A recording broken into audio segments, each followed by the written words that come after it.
Pourquoi monter les états financiers d'une entité? Alors là, c'est une question très importante parce que parfois on pense que non, c'est l'État qui nous oblige à monter les états financiers et donc il faut le monter comme on le souhaite. Il faut comprendre aujourd'hui que ce n'est pas seulement l'État qui en a besoin, mais bien évidemment si on veut avoir le suivi sur l'analyse et sanitaire de l'entreprise côté financier. Et en ce moment, on est obligé de voir les états financiers pour comprendre tout ceci. Parce que l'entreprise au début de l'année démarre avec une trésorerie qui est là, un certain nombre de stocks, un certain nombre d'avoirs. Et donc l'entreprise va fournir l'effort, va se battre, va combattre pour réaliser des profils. Et donc à la fin de l'année, on a besoin de mesurer, de voir, de comprendre cette situation financière de l'entreprise.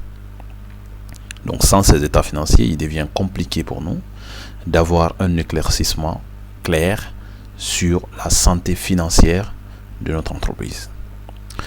Et ensuite, il faut savoir que c'est grâce aux états financiers qu'on a la possibilité aujourd'hui de faire des projections financières, de faire des prévisions, de pouvoir établir ce qu'on appelle des budgets prévisionnels.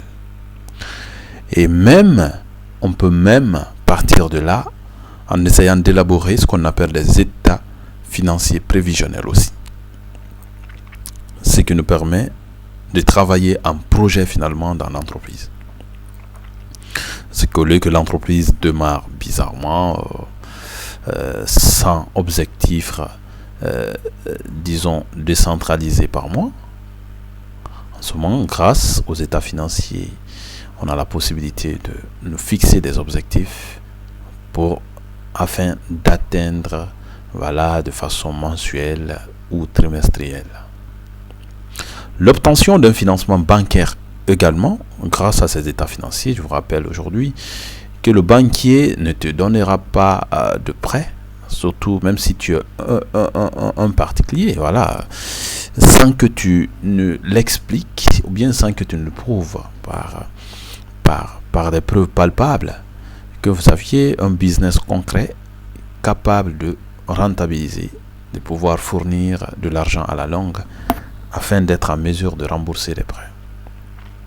Le banquier va chercher à connaître à travers vos états financiers, qu'il va demander d'ailleurs de fournir obligatoirement, si toutefois votre business est rentable, si toutefois vous n'êtes pas sous le poids d'une dette qui vous écrase, qui vous empêchera de rembourser des dettes, si toutefois les clients seront en mesure de vous rembourser, de payer à temps afin de pouvoir rembourser des dettes et des intérêts, si toutefois les fournisseurs ne prennent pas la grande partie de l'argent au moment venu pour essayer de perturber finalement le remboursement des prêts que vous avez pris à la banque. Il faut savoir également que ces états financiers permettent de valoriser aussi l'entreprise vis-à-vis de ses partenaires, vis-à-vis de l'État, vis-à-vis de toutes les parties prenantes. Et grâce aux états financiers, on a la possibilité de réaliser des investissements financiers. On peut, à partir des états financiers, un exemple simple, d'avoir une idée sur lequel des business fonctionne mieux en entreprise. Vous pouvez évoluer dans le service, la production et le commercial. Donc, grâce au compte de résultat, par exemple, vous pouvez savoir où il faut mettre plus d'argent pour gagner plus, en essayant de voir uniquement le chiffre d'affaires par activité. Vous pouviez également, grâce aux états financiers, déterminer ou calculer les ratios financiers. Ces ratios vont permettre de donner des informations plus pointues, comme on l'a précédemment vu, à toute partie prenante ou à toute personne concernée, afin de comprendre réellement son évolution dans l'entreprise, ou pour comprendre l'évolution de l'entreprise par rapport à toutes les activités qui ont eu lieu. Et ces états financiers nous permettent également d'obtenir les documents légaux auprès de l'État, comme le NIF, la clé TVA, le QTUS, etc., nous permettant d'être en norme vis-à-vis, disons, à nos engagements, à nos obligations, dans un état de droit. Alors donc, il faut savoir aujourd'hui qu'il est important de comprendre les entités concernées, voilà, pour l'élaboration de ces états financiers.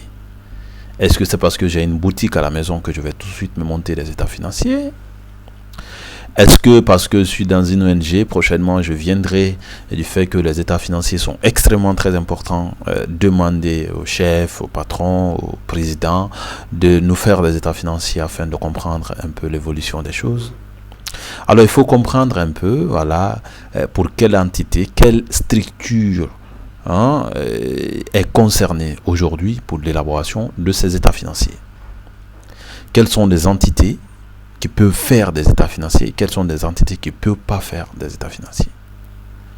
Aujourd'hui, OHADA cible 3 secteurs d'activité essentiels. Les entreprises évoluant dans le commerce et le négoce, les entreprises évoluant dans l'artisanal et les entreprises de services sont essentiellement les 3 secteurs d'activité visés par OHADA Révisé. Alors, les états financiers aujourd'hui dans l'élaboration sont regroupés en 2 grandes familles, ou disons, suivent 2 systèmes différents. Il y a ce qu'on appelle le système normal, pour lequel, lorsqu'une entreprise, par exemple, adhère à ce système, doit élaborer plus de documents composant l'état financier qu'une entreprise qui adhère, par exemple, au système minimal de trésorerie. Alors, pour le cas d'une entreprise évoluant dans les activités commerciales et négoces, lorsque son chiffre d'affaires est au-delà de 60 millions francs CFA, vous pouvez convertir ça déjà en GNF, juste en partant sur Google, vous mettez conversion devise, vous pouvez voir en francs guinéens si toutefois vous voulez voir. Donc un chiffre d'affaires au-delà de 60 millions doit adhérer pour le système normal. C'est-à-dire vous devriez, pour vos états financiers, élaborer le bilan, le compte de résultat, le tableau de flux de trésorerie. Ça veut dire que vous aviez carrément un capital très important. Vous aviez des immobilisations, vous aviez des titres parfois, vous aviez comment on appelle ça, des actions, vous aviez des amortissements à suivre, etc. Tandis que pour un système minimal de trésorerie, ce sont des entreprises ou des très petites entreprises qui n'ont pas trop besoin de suivre ces amortissements, immobilisations et autres. Mais ce qui importe assez, c'est la détermination du résultat comptable. Disons, la détermination, voilà, de l'effort fourni du début de l'année ou jusqu'à la fin de l'année, la comparaison des charges. Donc, vous comprenez que pour une entreprise évoluant dans une activité commerciale qui a son chiffre d'affaires moins de 60 millions francs CFA, n'est pas obligé de faire tous ses états financiers, il peut seulement constituer ce qu'on appelle le compte de résultat, ça suffit largement. Mais si toutefois il y a un comptable sérieux dans la structure, il peut bien évidemment s'organiser à faire le bilan, à faire le tableau de flux de trésorerie, voilà, comme il souhaite, et quelques annexes. Dans le système normal, lorsqu'on évolue dans le secteur artisanal,